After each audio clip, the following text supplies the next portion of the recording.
It's time for our Friday's interview segment, Zoom In. And our subtopic today is addressing the corona blues.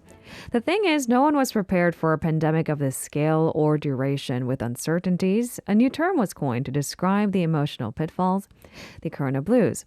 We use it regularly. We face it perhaps in a pretty wide spectrum of symptoms, but do you really understand how to tackle it? According to a recent survey conducted by the Ministry of Health and Welfare in South Korea, people of all ages are feeling more depressed than before the pandemic. Again, so I ask you, how do we better deal with the blues? We finally decided it was time we take proactive action and connect with a professional to seek some advice. Joining us on the line is clinical psychologist Jia Ying Lim. Good morning, Jia Ying. Hey, good morning.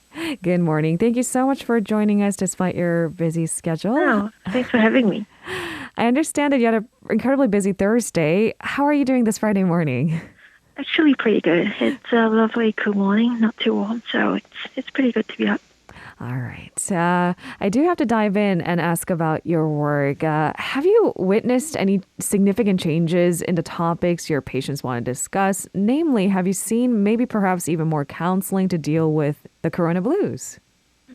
That's an interesting question, and I think it's because a lot of times we think about how this global situation is impacting us. And I think more than perhaps the pandemic itself, it usually provides us a chance to be more reflective about what's going on in our lives. So I think this period of time has really brought up other issues that might have been lingering beneath the surface, or things that, perhaps usually we have greater tolerance for.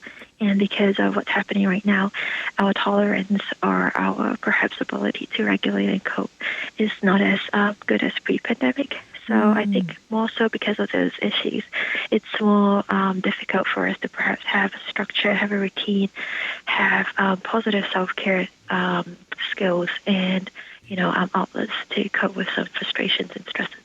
So you're telling me that perhaps it's telling of lingering problems that may have hidden below the surface pre-pandemic and it kind of, boiling over with the restrictions of this pandemic.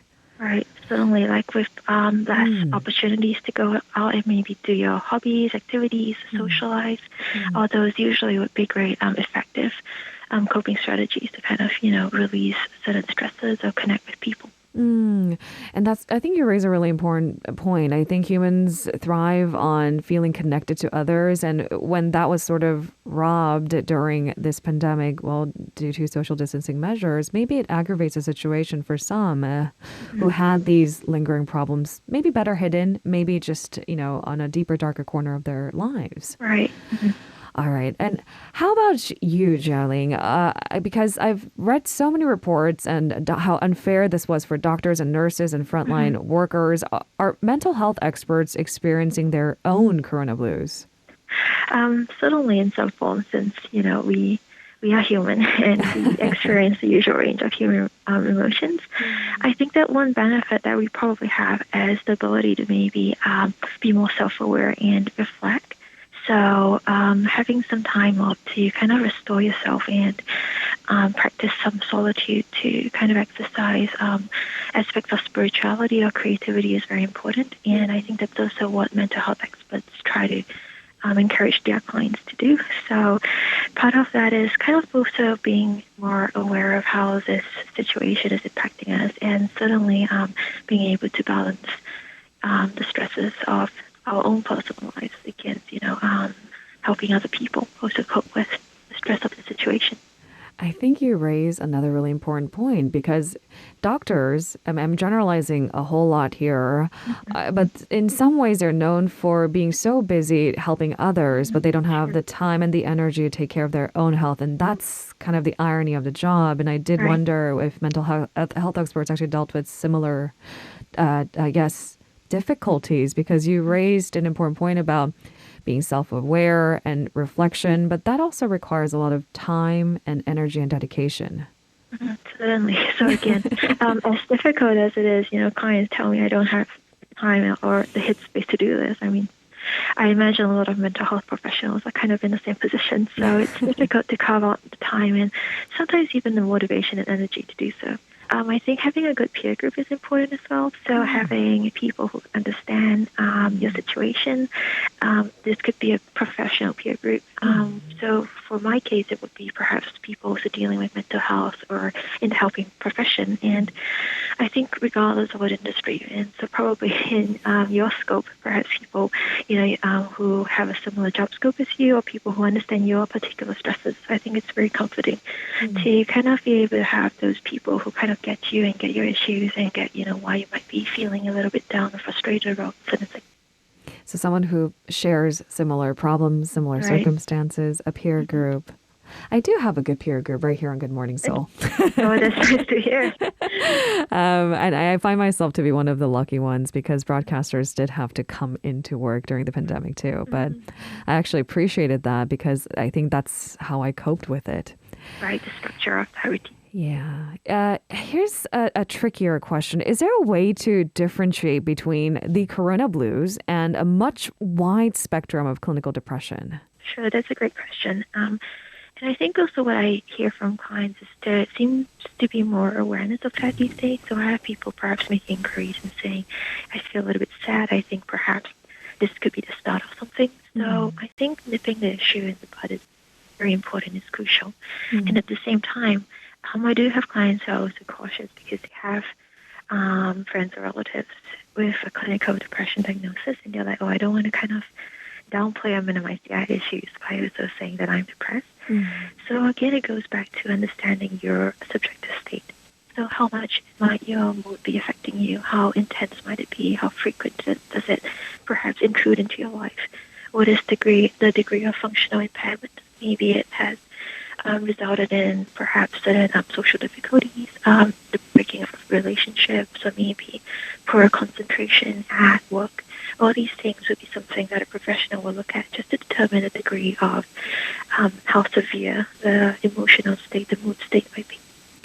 Jia Ying, I'm so sorry, but we're having a little difficulty with the connection, so you're a little fading into background. I apologize so early in the morning to ask, but could you speak up just a little bit into the phone? Okay, sure. Thank you so much. And I do want to, ask that question just once more because I think you addressed really important points about, looking for these maybe patterns and frequency of, maybe feeling these emotional ruts or falling into it. How does one easily, I guess, because first step would be to self-diagnose before seeking professional help, differentiating between corona blues and clinical depression? Really just identifying perhaps how much you notice changes in your routine or changes in the way that you are reacting to things that perhaps in the past would have provided you some degree of pleasure interest. So let's say if in the past you had a certain hobby or passion and you enjoyed doing a certain activity, and then noticing that now the motivation or interest, intention to do that is greatly lessened.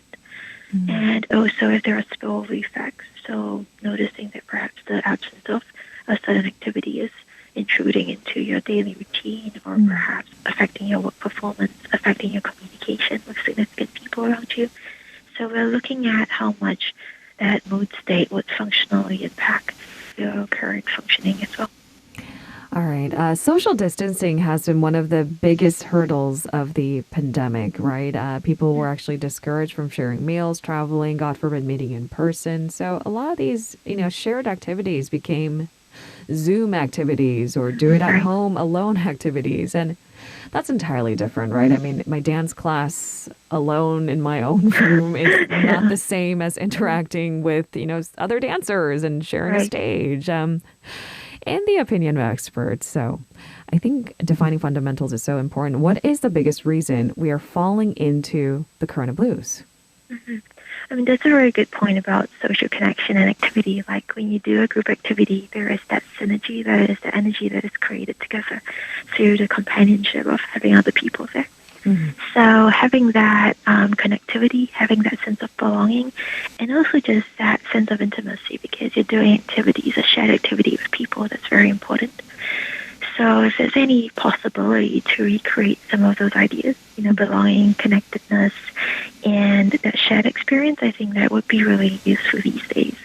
So in terms of shared activities, for example, maybe even if you can't meet up with people, having some kind of online book club, some semblance of that. So people could, for example, be reading the same book or maybe watching the same movie, and then having some kind of discussion to say, oh, it's almost as if, not as good as, but it's almost as if we had that experience together. And then we can share insights, share things that we enjoyed about these activities. Of course, with physical activities, as you might mention, perhaps, doing a dance class or a yoga class at home is not quite the same. But again, being able to maybe just talk to friends who are also doing that and say, hey, I did this, I had difficulty with this. So allowing more opportunities, I think, to connect with your friends and peers would be important. All right. So definitely making that proactive choice to ensure that you feel connected to people, hopefully, that share similar interests, similar problems, right? Right. I think this leads us pretty naturally into the survey result we briefly mentioned in the opening. A recent survey conducted by South Korea's health ministry concluded that those in their 20s and 30s were especially vulnerable to mental health problems during this pandemic, that is. Why do you think that young people are more prone to feeling this way during the pandemic? I think there are several issues involved, and I mean, it's a great question because this is a global experience, thinking, what is the commonality between these groups of people, like, in different cultures from different countries. And when you look at it, people in their 20s and 30s are really at that point in their life where they're talking about exploring a new identity, this identity of who am I as an adult, who am I as an independent being, kind of like forging my way in this world, in this society. So having opportunities restricted, taken away from them, at this cusp of like exploration, I think that would be pretty difficult and also kind of damaging to certain inspiration and aspirations for themselves. In the news, unfortunately, we focus more on statistics that seem a little bit more transparent or easier to grasp, like youth job rates and how it's difficult for, people in their 20s, maybe just starting to get their career launched to even land an interview. But I guess on a much deeper level, because you're absolutely right. I'm in my early 30s. I'm still trying to figure out who I am in this world. Right. And if, vital experiences are non-existent, how can I explore my identity, right? Precisely. And also, I mean, if you think about it, it would be these experiences that actually eventually put you in a good position to actually handle your career, your professional development, and so on. So it's kind of like if the fundamentals are missing, then well, I could get a job, but who am I really in this job, doing this job? Considering that we're in this probably for the long haul, do you have any tips we can use daily to take us out of emotional ruts? Because I think in some cases, the Corona blues, the term is used so, I don't know, such a wide range that people with small symptoms could probably proactively turn that ship around. Right. That's a great idea. As I mentioned earlier, in relation to sadness and depression, nipping things in the bud would be really useful. So I think just cultivating opportunities to be self-aware, to see if there's any way to just incorporate some kind of reflection, some kind of meditation or mindfulness practices in a daily routine, just to connect with yourself and to see where you are today. So in a way, think of like, as nowadays you would be checking your temperature going into a restaurant. So if there's an opportunity to kind of check in with your own energy levels, perhaps before you sleep or when you get up, have breakfast, just think about who am I today, what am I today, and so on. Just having that reflection and self-awareness would be useful. I actually kind of love that. Check your energy level. I don't think I've done that ever.